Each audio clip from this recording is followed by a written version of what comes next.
সাংস্কৃতিক সংস্থা প্রভাতীর আয়োজনে রবিবার ভোলাগিরি কলা মন্দিরে রবীন্দ্র নজরুল সন্ধ্যা অনুষ্ঠিত হয়। নাচ, গান ও আবৃত্তি পরিবেশনের মধ্যে দিয়ে অনুষ্ঠানটি মনোরম হয়ে ওঠে।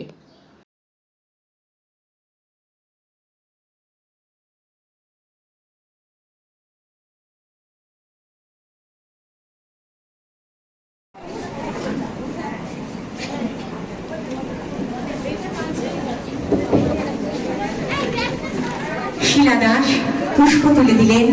বিশ্বকবি রবীন্দ্রনাথ ঠাকুর কেন হয়েছেন?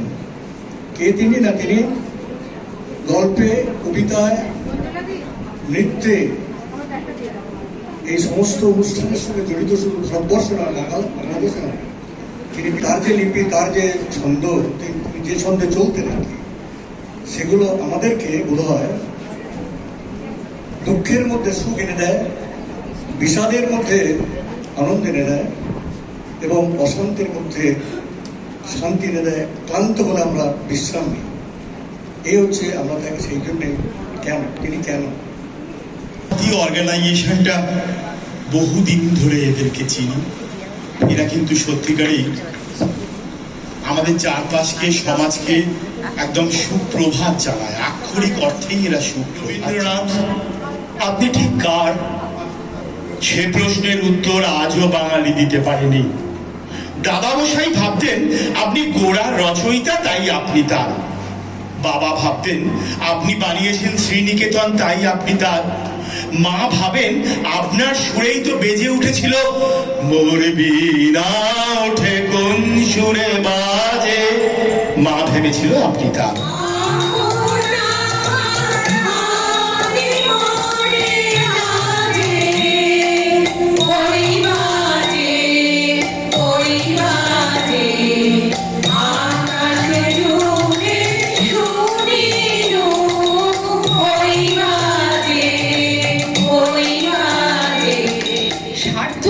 বৎসর পরেও আজও রবীন্দ্রনাথ প্রতিটি বাঙালির প্রতিটি মুহূর্তের সঙ্গে ওতপ্রোতভাবে জড়িত হয়ে আছে।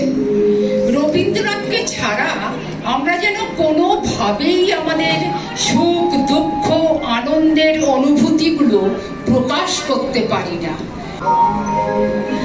অন্ধকারের উৎস হতে উৎসারিত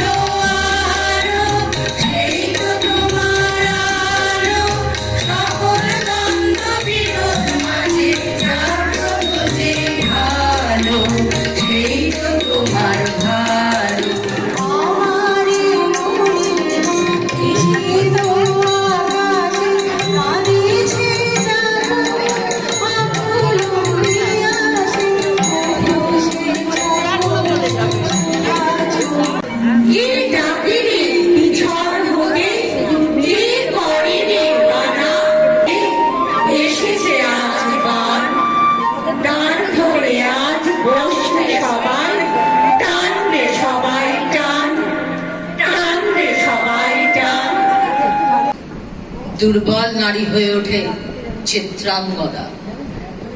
ভুবনজয়ী অর্জুন, যার বীরত্বে হয় পরাজিত। অস্পৃশ্য চণ্ডালিকা তাঁর সৃষ্টিতে পায় তথাগতর স্পর্শ।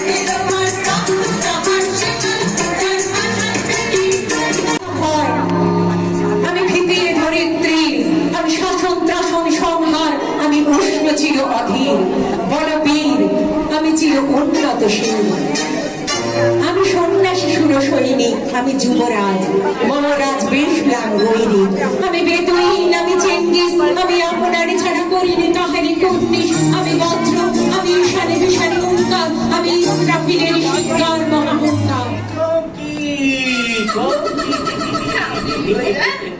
ও কাবিউলা, তোমার ঝুলিতে কি আছে? আছে? আমার ঝুলিতে একটা বড় হাতি আছে।